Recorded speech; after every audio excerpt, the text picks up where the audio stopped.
All right, guys, welcome back. Today I have what might be a familiar topic. It might be a new topic for you guys, and that is a annual rifle training data book from the Marine Corps. So this is for the now old qual, which is basically a NRA across the course match. But I want to kind of walk you guys through this book. I think there's a lot in it that's pretty good, and I think it kind of demonstrates what like a solid foundation is in a thin little notebook.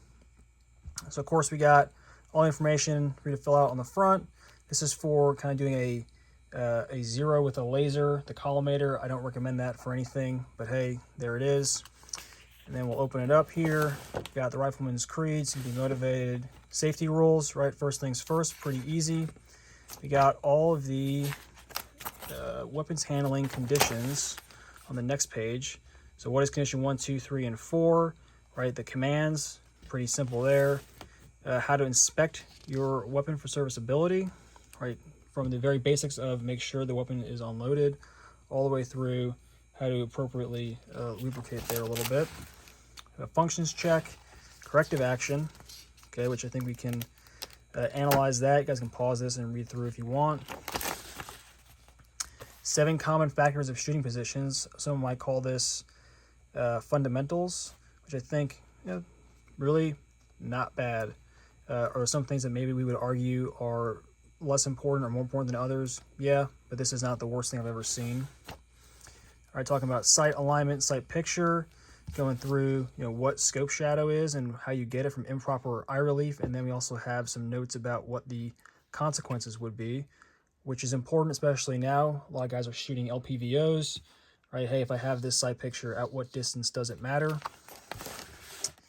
All right, next we got some nice little diagram explaining natural respiratory pause and where you want to actually break that shot in like a precision shooting environment. Whole thing about trigger control, what it means to have uninterrupted versus interrupted. A lot of shooters would say that uninterrupted is really what you want to do because that is what you're going to do in reality. All right, follow through, recoil recovery. Again, just a lot of really good information that if that Marine actually read this and took it on board, he or she would be a much better shooter. All right, now we move into wind, right? Explaining what no value versus full value and everything in between is. We got some nice explanations about what can you see with your eye that will give you a good idea as to what the speed of the wind is. In a lot of open enrollment shooting courses, this is kind of like an advanced topic.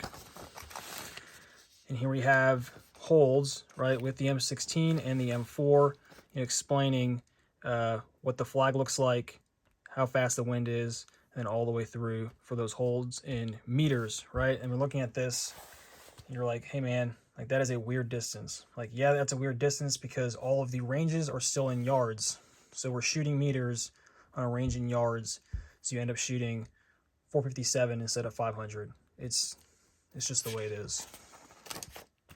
All right, now we got some good nomenclature explaining the reticle, so you can actually, verbally explain what you should be seeing and what means what here. So at 300, right, is the tip of the post, and it's explaining with that little silhouette, and then all the way down to 800.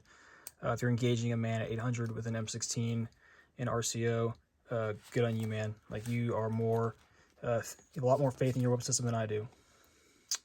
Some more definitions. We could definitely argue a few of those maybe. All right, explain the optic, mounting the optic. All right, table 1. All right, so table 1, again, this is just an across the course match. All right, pretty simple. Explain the target dimensions. So the B modified target, that's the one that they'll shoot at 500. And we'll see it's kind of 20 by 40 inches. It's a pretty big guy.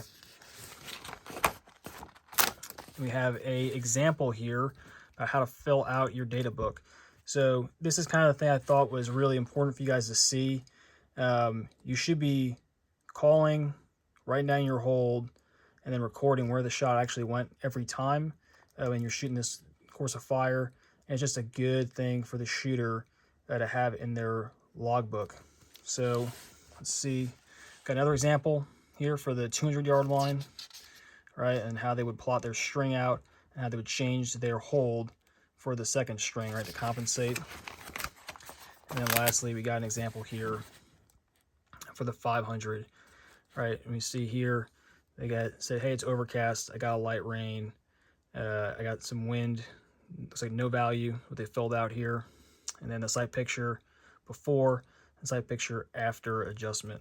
So if you were, just to do this kind of thing in your notebook, if you get maybe just this sheet alone, working on a bullseye and write the call, write the hold, write the final result for every shot you made, plot everything out, like you would have some really, really good data on your rifle and how you shoot in a bunch of different conditions. I've got some more pages here for your 100-meter zero, right, as you work through it.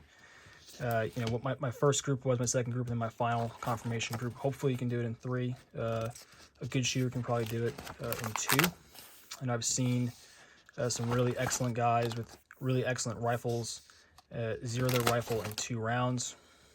You go all the way through all the courses of fire, right? You should be filling all of this out, even the notes section, right? Just write NSTR, nothing signature to report, all the way through. So by the end of this qual, you should have some really good data collected on your rifle and some good notes. Now, we get to the end here, it says table 2. This was the old kind of close range thing. They're explaining what a controlled pair is, a failure to stop, which we can probably all agree is a little bit silly now, a box drill, which this is not how you would shoot 2 people in real life. This is really just a target transition drill that we have made up a scenario around, but that's for a different day. Explaining the target. So this target with a slightly different scoring area is basically the new target for the Marine Corps rifle qual, which I think is pretty good, right? It's a more realistic kill zone to kind of train that basic shooter on. And then at the end here, we got a whole section on moving target leads.